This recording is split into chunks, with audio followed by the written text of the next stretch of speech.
Okay, so now we're going to start adding some details to the roof, and the first thing we're going to do is add in this little outline here on the top of the roof.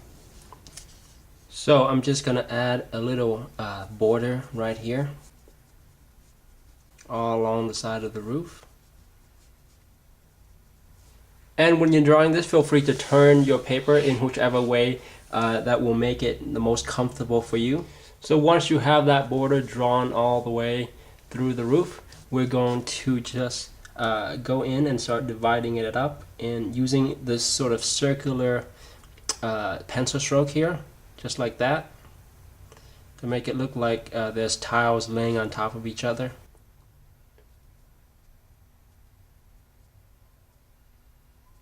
Okay, so that's what that looks like. And now we'll just do the same thing for this roof right here.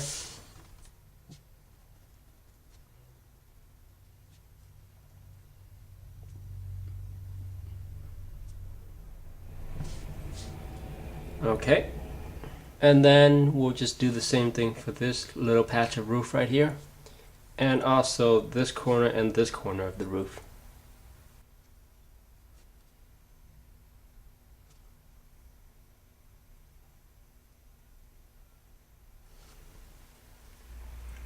Alright, so now we're going to add some detail to the rest of this roof here.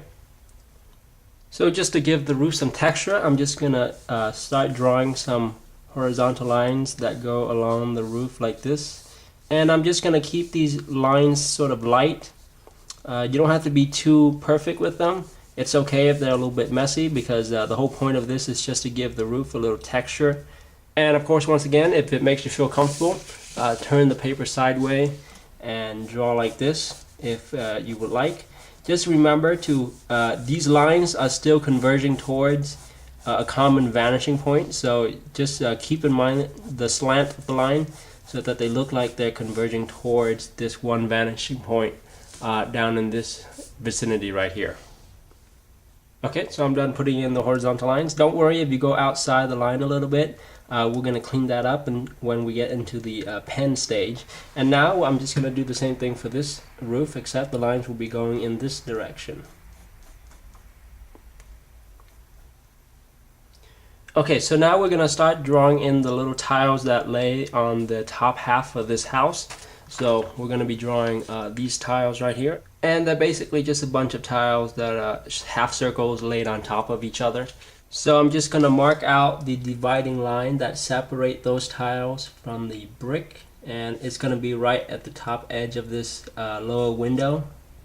So I'm just going to draw a line from there back to my left hand vanishing point. Alright, so here's my line right here. It cuts all the way there and it goes through all the way to this side of the house. And now what I'm going to do is draw guiding lines for my tiles, and we want to keep these tiles relatively uniform. So I'm going to take my ruler and I'll just pick this point to make my measurements, and I'm just going to divide this segment into even segments as best I can. Okay, so each one of these markings are about 1/8 of an inch apart, and now I'm just going to take my ruler and draw a line from a thin line from each one of these marks back to the left hand vanishing point.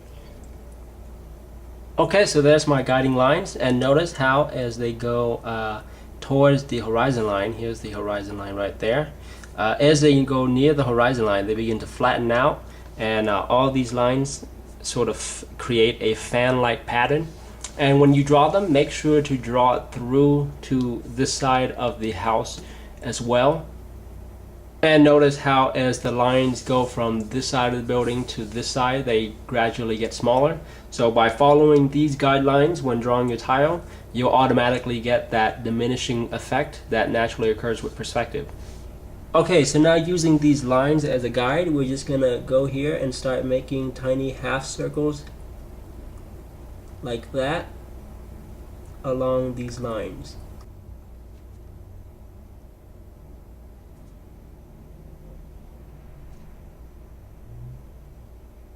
And then once you get to the second row, just align your tile so that it fits like this, so that the tile sort of doesn't line up all the way. So we want them to have that alternating pattern.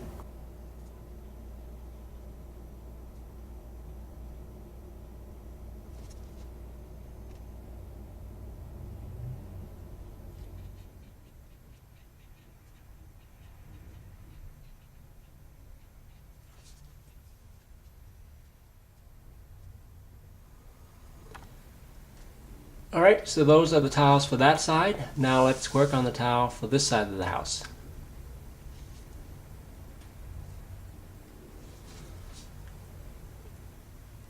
Alright, so now lastly, let's put in the tiles for this part of the roof right here. And once again, I'll go ahead and add in my guiding lines. Okay, and now I'll draw in the tiles.